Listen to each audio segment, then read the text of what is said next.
దయ్యం దయ్యం నాకేం భయం, దయ్యం దయ్యం నాకేం భయం.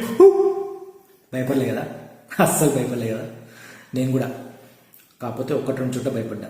అదే ఈ వీకెండ్లో వచ్చిన మూవీ, హర్రర్ మూవీ పిండం గండం.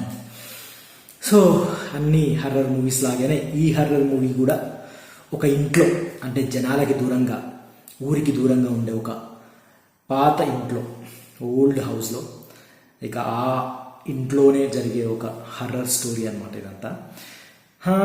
ఇందులో ముఖ్యంగా ఈశ్వరిరావు లేడీ క్యారెక్టర్ మనకి కొంచెం మెచ్యూర్డ్గా, అంటే ప్లస్ ఈ కథకి ప్లస్ అని చెప్పొచ్చు. ఈ పిండం అనే ఈ సినిమా కథకి ఈశ్వరిరావు పర్ఫార్మెన్స్ అనేది ప్లస్ అని చెప్పుకోవచ్చు.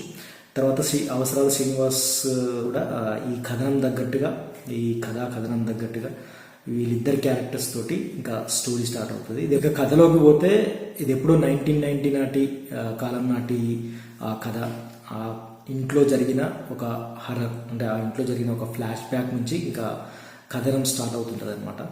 సో ఆ సాయి కిరణ్ దైదా తీసిన ఈ డైరెక్షన్ అండ్ స్క్రీన్ ప్లే వల్ల కొంత పార్ట్ ఇంట్రెస్టింగ్గా, అంటే ఫస్ట్ హాఫ్ అంతా ఇంట్రెస్టింగ్గా తీసుకొచ్చారు. ఇక సెకండ్ హాఫ్లో కూడా ఇంట్రెస్టింగ్గా ఉంటుంది. బట్ ఇంకా క్లైమాక్స్ రొటీన్ క్లైమాక్స్ లాగా ఇవ్వడం అనేది కొంచెం అది అక్కడ కొంచెం బోరింగ్ లాగా అనిపిస్తుంది.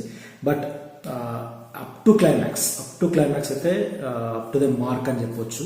ఆ స్టోరీ నరేషన్లో ఒక 2-3 చోట్ల భయపెట్టిండు.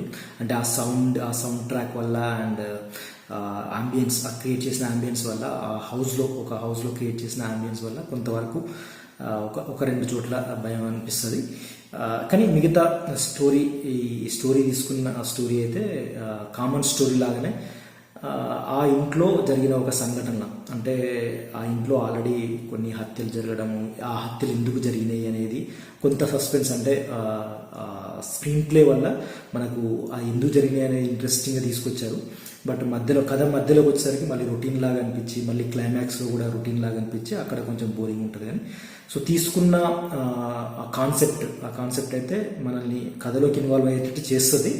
ఆ సౌండ్ ట్రాక్, ఆ ఇంట్లో క్రియేట్ చేసిన అంబియన్స్, అంటే మోస్ట్ ఆఫ్ ది స్టోరీ అంతా కూడా నైట్ టైంలో డైరెక్ట్ చేయడం వల్ల కూడా మనకు ఆ అంబియన్స్ వల్ల కొంతవరకు కథలోకి ఇన్వాల్వ్ అయ్యే ఛాన్స్ ఉంది. అయితే ఈ కథ క్లైమాక్స్కి వచ్చేప్పటికీ గతంలో ఆ ఇంట్లో జరిగిపోయిన హత్యలు, ఆ హత్యల వెనక ఉండే శక్తులు, మన హీరో ఇందులో లీడ్ రోల్ ప్లే చేసిన శ్రీరామ్ అండ్ ఫ్యామిలీకి ఎలా అవి అటాక్ చేశాయి, ఆ గతంలో జరిగిన ఆ ఫ్లాష్ బ్యాక్ని నరేట్ చేస్తూ ఆ స్టోరీకి మన హీరో శ్రీరామ్ ఫ్యామిలీ స్టోరీకి లింక్ ఏంటి, ఆ తర్వాత ఆ దయ్యాన్ని, ఆ హర్రర్ని ఎలా వీడి క్లైమాక్స్ ఇచ్చారనేది ఇంకా మిగతా స్టోరీ అనమాట. సో మొత్తానికి స్టోరీలో అయితే కొంత సస్పెన్స్ అండ్ కొంత ఇంట్రెస్టింగ్, కొంత బోరింగ్ అలా ఉంది.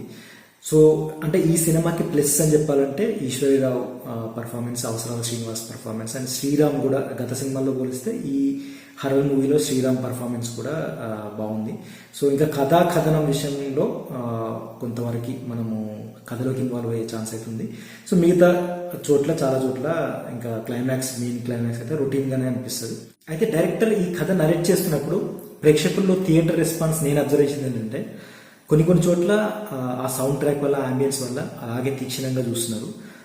ఇంకా కొన్ని చోట్ల అయితే ఇంకా సెల్ ఫోన్ తీసి అలా చూస్తున్నారు అనమాట. అంటే స్టోరీలో కొన్ని చోట్ల ఆ రొటీన్ వల్ల ఇంకా రెగ్యులర్గా ఉంది డ్రామా అన్నట్టుగా చూస్తున్నారు, కానీ కొన్ని చోట్ల బాగుంది. సో అట్లా ప్రేక్షకుడికి ఒక మిక్స్డ్ ఎమోషన్ అయితే ఉండిపోతుంది. అంటే బాగుందా బాగాలేదా అంటే పర్సనల్గా నన్ను అడిగితే పర్వాలేదు అని అయితే నాకు అనిపించింది. సో మరి ఆ గండం గట్టెక్కి మరి ఆఖరికి మరి కథ కంచికి చేరిందా లేదా అనేది ఇక క్లైమాక్స్. సో ఇది ఈరోజు నా రివ్యూ. మరి నా రివ్యూ కనుక మీకు నచ్చితే లైక్ చేయండి, షేర్ చేయండి, నా ఛానల్ని సబ్స్క్రైబ్ చేసుకోండి. మరో రివ్యూతో నెక్స్ట్ వీడియో వెళ్దాం. అంతవరకు బాయ్.